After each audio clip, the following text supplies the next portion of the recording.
Bonjour tout le monde, mon nom c'est Julien Brault, cofondateur de Hardbacon. Aujourd'hui, je vais vous parler d'une compagnie que vous connaissez tous, Google, qui est cotée en bourse sous le nom de Alphabet. Donc la compagnie, en fait, c'est Alphabet qui regroupe plusieurs divisions, dont Google, YouTube, Waymo, qui est les voitures sans conducteur.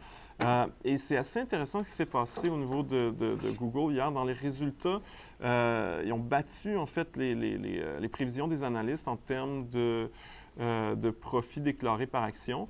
Ils ont augmenté leurs revenus. Là, je pense que c'est une compagnie qui a fait 39 milliards au courant du dernier trimestre. Et pourtant, l'action a diminué un peu après le dévoilement des résultats. On va aller voir Alphabet, donc, qui est le nouveau nom, là, Alphabet Inc. Donc, et c'est assez intéressant, c'est de ça que je voulais vous parler. Une des choses, c'est que la marge de profit est passée, je crois, de 24 à 21 par rapport au même trimestre l'année dernière. Et c'est ce qui a fait, en fait, chuter l'action alors que tous les résultats étaient très encourageants.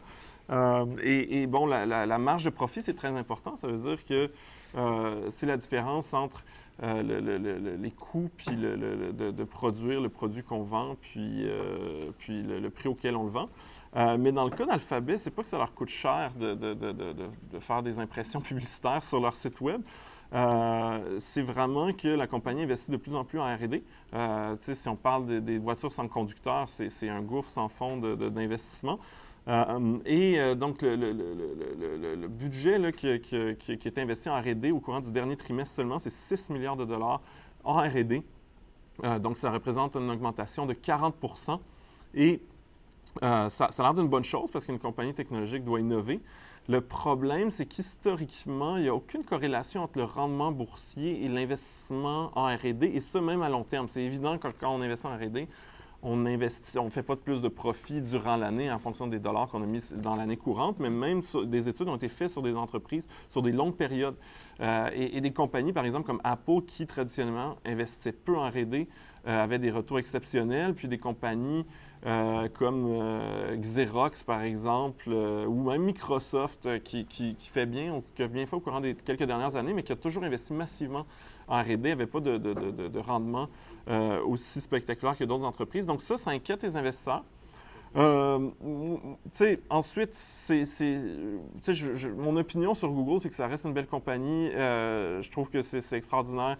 Ils ont le deuxième plus grand moteur de recherche qui s'appelle YouTube, qui est une division en croissance rapide. Donc, c'est une belle entreprise. Si on regarde au niveau de l'application sur Hardbacon, que je conseille d'ailleurs de télécharger.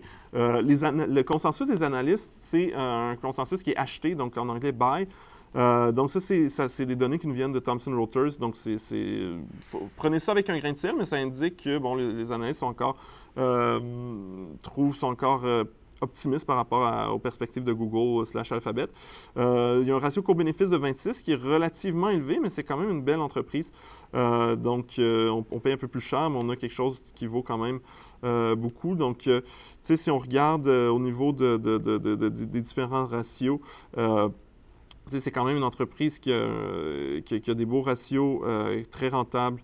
Donc, honnêtement, elle ne donne pas de dividendes parce qu'elle réinvestit massivement. Contrairement à Apple qui a les moyens d'investir en dividendes, Google investit massivement, mais ça reste une source d'inquiétude. Pour les investisseurs, le fait que l'entreprise investit de plus en plus en R&D et on va se le dire, là, Google est une business de publicité.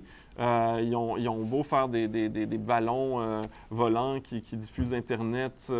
Ils font des tonnes de choses, mais ce qui rapporte l'immense majorité des revenus, c'est la publicité sur Google, la publicité sur YouTube. Donc, une belle compagnie, mais c'est ça, les gens sont un peu suspicieux et avec raison, mais ce n'est pas le genre de compagnie que je dirais